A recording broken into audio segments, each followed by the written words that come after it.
Chers élèves, bonjour, ravi de vous retrouver dans une nouvelle séance du cours du français.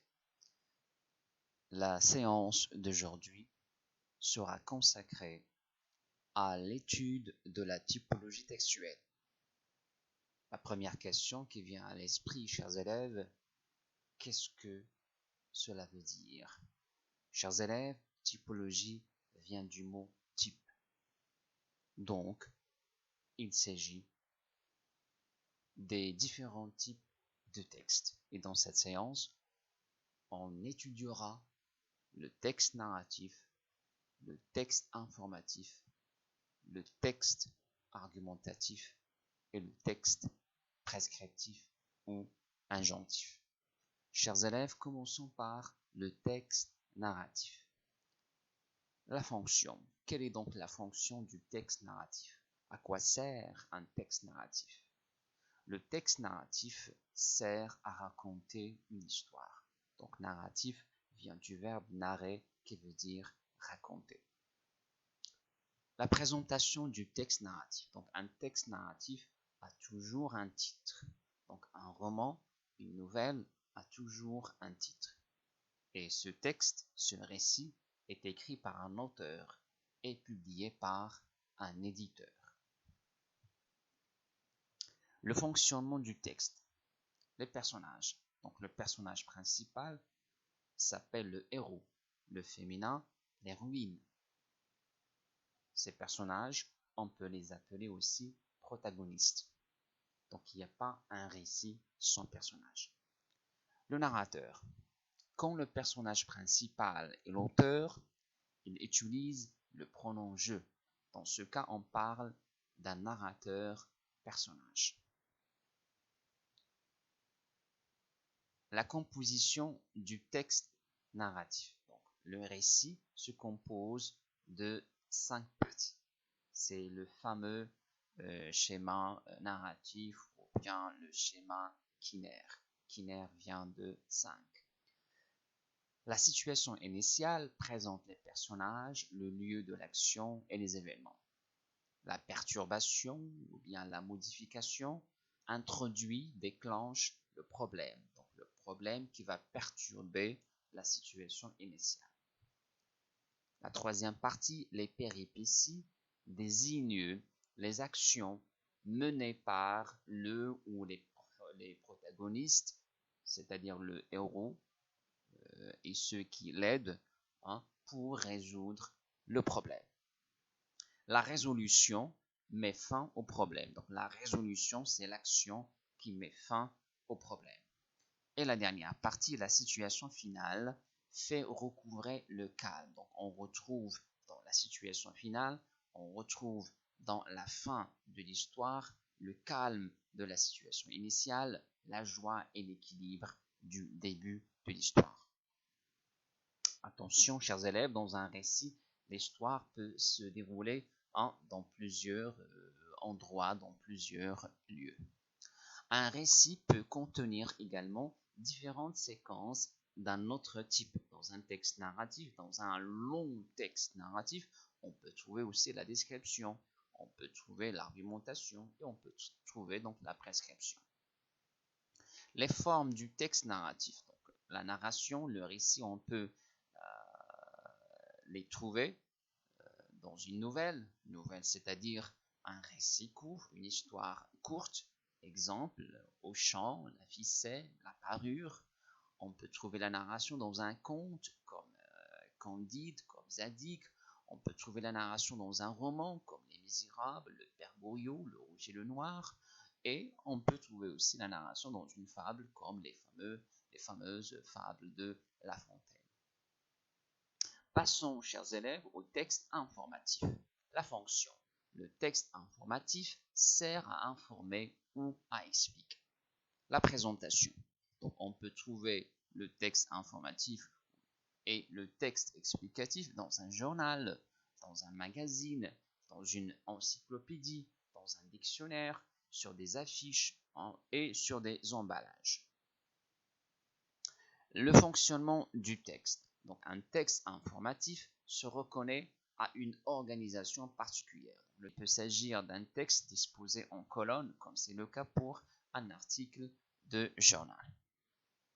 Ce texte informatif, il peut comporter des paragraphes séparés par des blancs pour faciliter la lecture.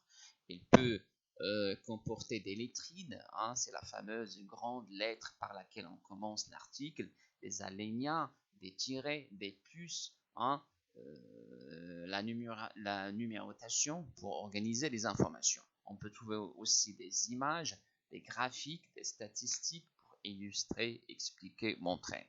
Les titres et les sous-titres de différents caractères, minuscules, majuscules, capitales, en gras, en italique, hein, pour classer les informations selon leur importance. On trouve de nombreuses phrases déclaratives, des verbes presque toujours conjugués au présent, le pronom personnel indéfini au on et de nombreux articles définis, le, la, etc. Passons, chers élèves, au texte prescriptif. La fonction. Quelle est la fonction du texte prescriptif? Un texte prescriptif sert à prescrire. C'est quoi prescrire? Que veut dire prescrire? Ça veut dire donner des ordres, donner des conseils, donner des indications, donner des recommandations, exprimer aussi des interdictions, des avertissements. Le fonctionnement et les formes du texte prescriptif. Donc le texte prescriptif, et chers élèves, j'attire votre attention que ce texte est appelé aussi texte injonctif. Donc on parle de texte prescriptif ou bien de texte injonctif. Donc le texte prescriptif est souvent composé de plusieurs parties. Donc une liste de matériel ou d'ingrédients à utiliser, une suite d'opérations aux tâches à réaliser dans un certain ordre, des conseils, des recommandations, des interdictions ou des avertissements. Et grammaticalement, pour donner des ordres ou des conseils, on utilise le plus souvent des verbes à l'impératif ou à l'infinitif. Il y a d'autres moyens qu'on peut aussi employer pour exprimer l'ordre, les conseils et les recommandations. Il existe une grande variété de textes prescriptifs, chers élèves. La recette de cuisine, hein, la notice explicative, la notice qu'on trouve dans la boîte des médicaments, le mode d'emploi qui accompagne par exemple les machines électroménagères ou bien un appareil électronique, la règle du jeu, les consignes d'exercice dans les manuels scolaires et certaines publicités aussi. Donc toute cette panoplie de textes appartiennent à ce qu'on appelle les textes prescriptifs. D'autres textes prescriptifs indiquent au lecteur la manière dont il faut se comporter. On les rencontre dans les règlements intérieurs des écoles, hein, le règlement de classe, les textes juridiques, hein, par exemple la Constitution, la loi suprême de la nation. Et dans ce genre de texte, on trouve des verbes, par exemple devoir, falloir, conjugués au présent de l'indicatif à la troisième personne du singulier, ainsi qu'au futur. Exemple, on doit, il ne faut pas, tu devras, etc. On passe maintenant au texte argumentatif. La fonction. À quoi sert un texte argumentatif? Un texte argumentatif sert à convaincre. Hein? Convaincre, ça veut dire quoi? Ça veut dire amener quelqu'un à adopter, hein, à admettre la véracité de mon idée. La présentation et la forme du texte.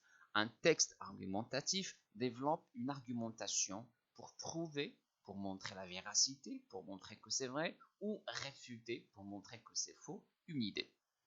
Dans certaines publicités ou articles, les arguments s'adressent aux consommateurs pour les convaincre à acheter un produit. Dans un roman, les arguments cherchent à convaincre les lecteurs de l'histoire. Là, je vous renvoie au roman de Victor Hugo, hein, Le dernier jour d'un condamné. Donc l'auteur utilise ou bien se sert de l'argumentation pour convaincre donc, les lecteurs, les juges de l'absurdité de la peine de mort et parfois de conséquence la nécessité de l'abolir. Le texte argumentatif peut avoir de multiples objectifs. Faire ou ne pas faire quelque chose. Donc faire, ça veut dire hein, faire quelque chose par le truchement de quelqu'un d'autre. Hein? Faire une chose, ça veut dire c'est moi qui va la faire. Faire, ça veut dire demander à quelqu'un de faire une chose. Donc faire ou ne pas faire quelque chose. Acheter ou vendre un objet, donner un point de vue, modifier une décision. Les arguments pour servent à diriger le lecteur vers le but que l'on s'est fixé.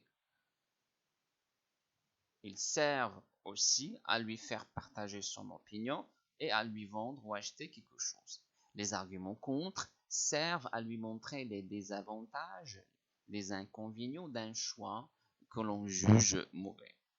Dans un texte argumentatif, on peut distinguer différentes parties. Donc l'introduction, la thèse, mon propre point de vue, l'antithèse, le point de vue adverse, la synthèse, c'est là où j'essaie donc